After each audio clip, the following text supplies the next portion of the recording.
warahmatullahi wabarakatuh. Perkenalkan, nama saya Himatun Alia dengan NIM 20081110002. Di sini saya akan menjelaskan tentang pengertian infleksi dan derivasi, kemudian proses infleksi dan derivasi. Yang pertama, pengertian infleksi dan derivasi. Menurut Pickford dan kawan-kawan dikutip Badulu dan Herman tahun 2005, morfologi infleksional tidak mengubah suku kata menjadi kata yang lain dan tidak pernah mengubah kategori sintaksis, sebaliknya menghasilkan bentuk lain dari kata yang sama. Menurut Firhar tahun 2010, infleksi adalah proses morfemis yang ditetapkan pada kata sebagian unsur leksikal yang sama. Kemudian pengertian derivasi. Menurut Badulu dan Herman tahun 2006, morfologi derivasi mengambil satu kata dan mengubahnya menjadi kata yang lain, yaitu menciptakan entry-entry leksikal baru dalam kasus-kasus yang paling jelas.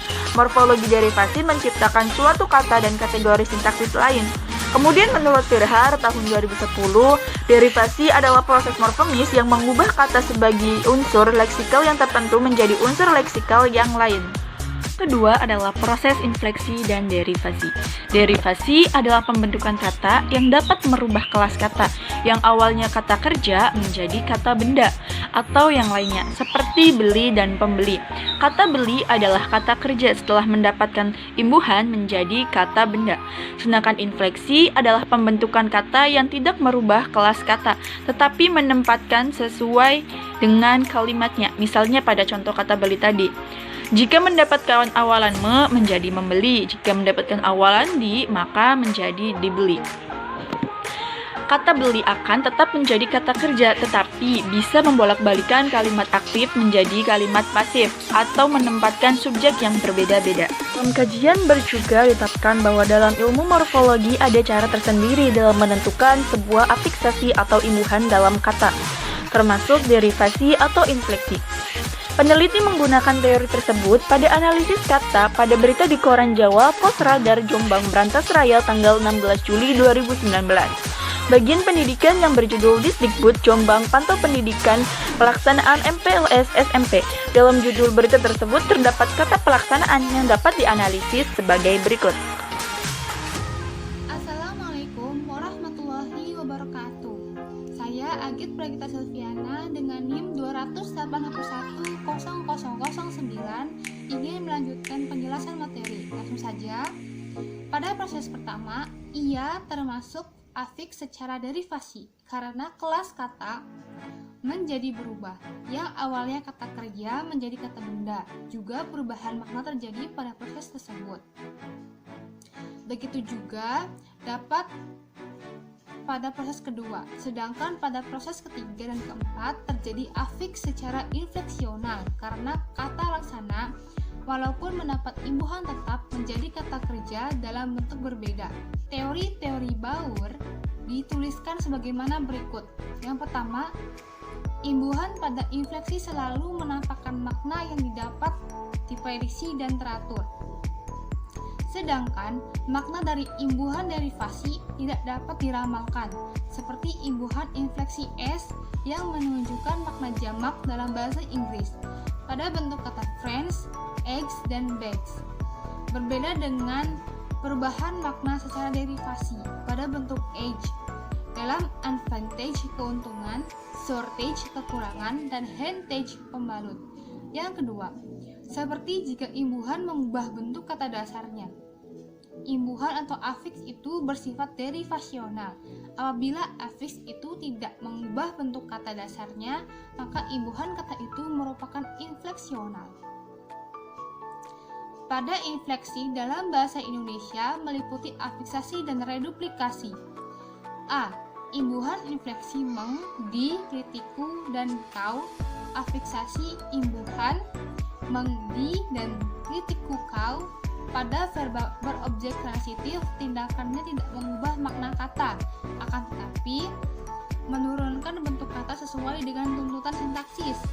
B. Reduplikasi infleksi bahasa Indonesia.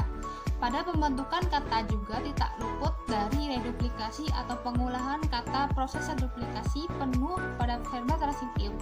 Tindakan merupakan proses reduplikasi infleksi karena juga menyatakan murni tindakan tanpa mengubah makna kata kerja tersebut. Dengan demikian, Reduplikasi penuh pada infleksi ini adalah proses reduplikasi dan transitif tindakan plural. Hal ini terbukti dari contoh kalimat-kalimat berikut. Hatta menendang-nendang kursi, Ocha menimang-nimang bagiku. Sekian dari saya. Selanjutnya akan dilanjutkan oleh rekan saya. Wassalamualaikum warahmatullahi wabarakatuh. Saya Maulana Malik Burhanuddin. Saya anggota dari kelompok 8 morfologi. Di sini saya akan menjelaskan perbedaan infleksi dan derivasi. Infleksi cenderung merupakan formasi luar muncul lebih jauh di sisi ketimbang afiks, sedangkan derivasi cenderung merupakan formasi dalam muncul lebih dekat ketimbang afiks infleksi. Perbedaan yang kedua, infleksi cenderung kurang bervariasi, namun dengan distribusi yang luas, sedangkan derivasi cenderung lebih bervariasi, namun dengan distribusi yang terbatas. Perbedaan yang ketiga, infleksi digunakan untuk mencocokkan kata-kata bagi pemakaian dalam sintaksis, namun tidak dalam mengubah kelas kata.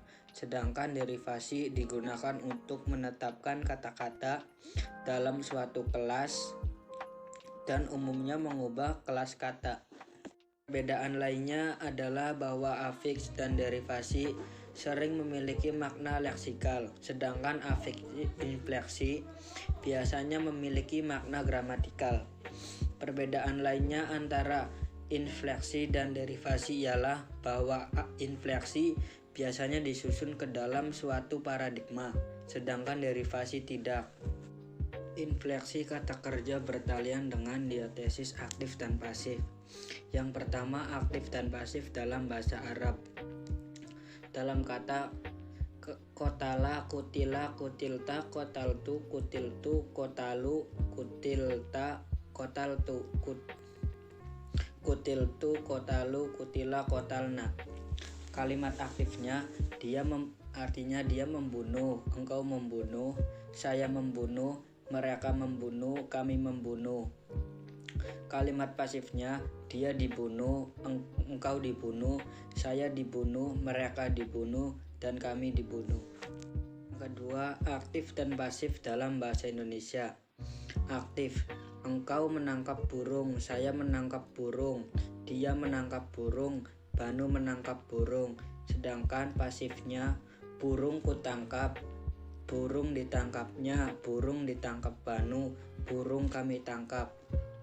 Sekian dari saya, kurang lebihnya saya mohon maaf.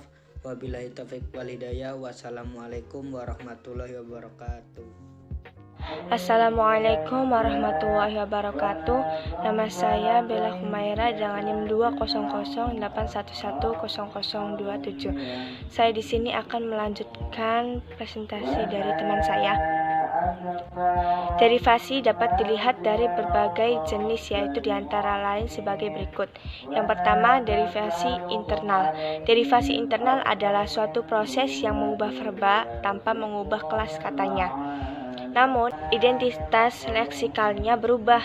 Bentuk yang baru ini dapat mengalami infleksi, seperti bentuk asalnya. Contoh, membuat menjadi membuatkan, melompat, melompatlah, melompati, menyerah, menyerahkan, menyerah. Yang kedua yaitu derivasi adverbal. Derivasi adverbal adalah suatu proses yang merupakan kelas kata kerja menjadi kelas-kelas kata lain, yaitu kata benda, kata sifat, atau kata tugas seperti berikut. Yang pertama yaitu nomina deverbal pemindahan. Kelas kata kerja ke kata benda dapat dilakukan dengan menggunakan morfem terikat. Proses ini sangat produktif dalam bahasa Indonesia. Contoh, menyanyi, penyanyi, dan nyanyian. Mendengar, pendengar, pendengaran, dan kedengaran. Yang kedua yaitu adjektif deverbal. Dalam beberapa kasus dan beberapa kata kerja yang sebenarnya merupakan derivasi dari kata sifat dan kata transposisikan lagi ke dalam kata sifat. Dalam status kata sifat tersebut dapat diperluas dengan unsur-unsur yang biasa dikenakan pada kata sifat.